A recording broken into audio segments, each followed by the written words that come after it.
আমি স্বেচ্ছাসেবক দল করি, এটাই আমার গর্ব রে, এটাই আমার গর্ব রে, এটাই আমার গর্ব রে।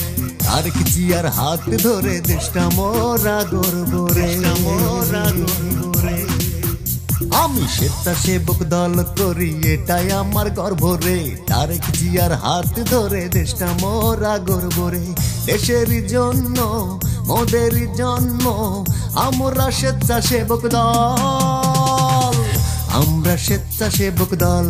ও জনতায় আমাদের বল। আমি স্বেচ্ছাসেবক দল করি, এটাই আমার গর্ব রে। তারেক জিয়ার হাত ধরে দেশটা মোরা গর্ব রে। দেশের জন্য মোদের জন্ম, আমরা স্বেচ্ছাসেবক দল, আমরা স্বেচ্ছাসেবক দল। ও জনতা আমাদের বল।